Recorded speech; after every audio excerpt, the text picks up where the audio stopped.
இன்றைக்கி நமக்கு பாதாம் அல்வா எப்படி செய்கிறதுன்னு பார்க்கலாம். அதுக்கு தேவையான பொருட்கள் 200 கிராம் பாதாம், கொஞ்சமாக பால் இருக்குது, 3/4 கப்பு சுகர், அதாவது 150 கிராம், ஒரு சிட்டிகை குங்குமப்பூவை பாலில் ஊற போட்டு வச்சுருக்கிறேன், கொஞ்சம் கீ வேணும்.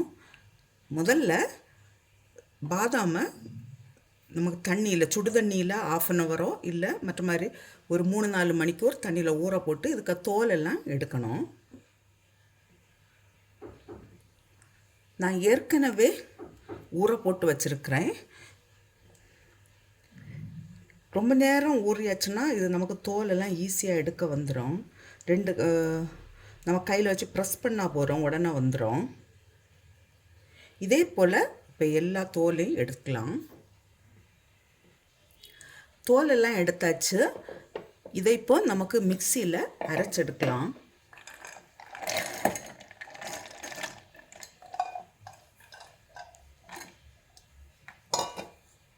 கொஞ்சமாக பால் விடுறேன் அரைக்கிறதுக்கு. இது கொஞ்சம் குறகுறப்பாக தான் அரைச்செடுக்கணும், ரொம்ப நைஸாக அரைக்கக்கூடாது. அரைச்சாச்சு. கொஞ்சம் குறகுறப்பாக தான் அரைக்கணும். இப்போ நமக்கு இதை செய்ய தொடங்கலாம். இப்போ ஒரு கடாய் வச்சு அதில் நான் 2 ஸ்பூன் கீ விடுறேன்.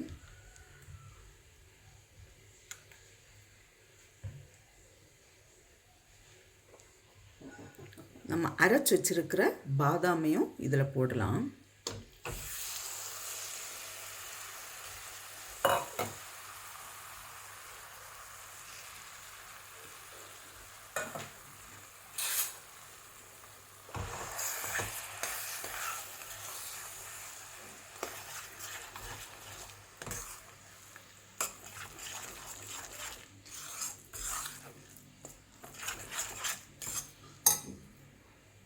கொஞ்சமாக நான் பால் சேர்க்குறேன்.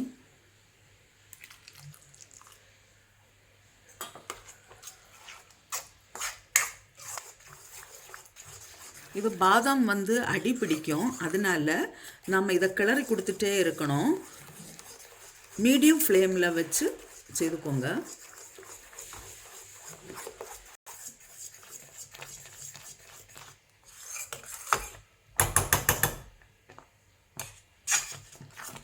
இப்போ பாதாம் ஓரளவுக்கு வெந்தாச்சு. நான் சுகர் போடுறேன்.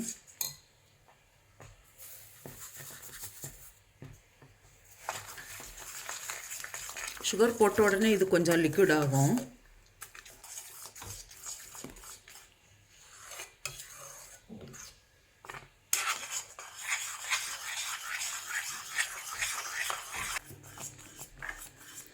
இப்போ நான் அந்த குங்குமப்பூவை பாலில் கரைச்சி வச்சுருக்கிறேன்ல, அதை போடுறேன்.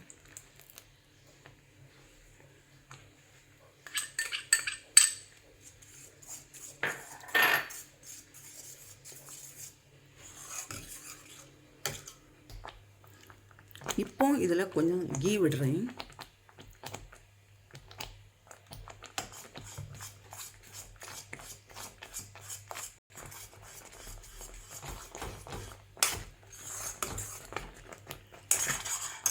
இப்போ நான் இன்னும் 2 ஸ்பூன் கூட கீ விடுறேன்.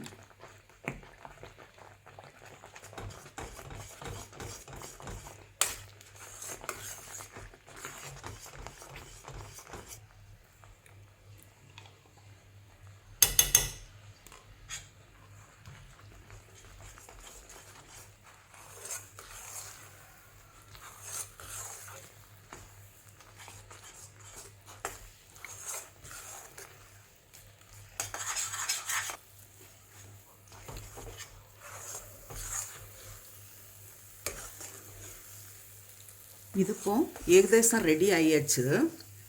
இது செய்ய தொடங்கினதுலேருந்து கையெடுக்காமல் கடைசி வரையிலும் நம்ம கிளறி கொடுத்துட்டே தான் இருக்கணும். இது எனக்கு செய்கிறதுக்கு ஏகதேசம் ஒரு 3/4 மணிக்கூர் ஆகிருக்கு. கடைசியாக நான் இன்னும் 1 ஸ்பூன் கீ விட்டு நான் ஸ்டவ் ஆஃப் பண்ணுறேன்.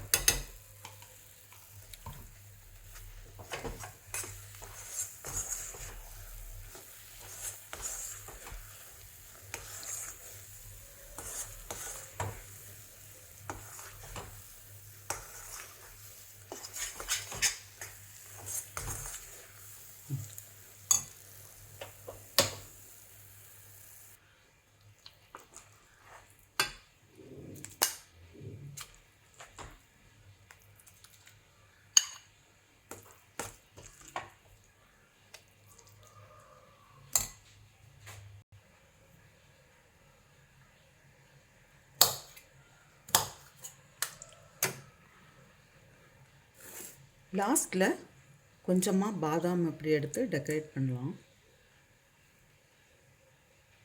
பாதாம் அல்வா ரெடியாக இருக்குது. நீங்களும் இது போல் செய்து பாருங்கள். செய்து பார்த்து உங்களுடைய கருத்துக்களை தெரிவிங்க. உங்களுக்கு இந்த சமையல் பிடிச்சிருக்குன்னா சப்ஸ்கிரைப் பண்ணுங்கள். உங்களுடைய ஃப்ரெண்ட்ஸுக்கெல்லாம் ஷேர் பண்ணுங்கள்.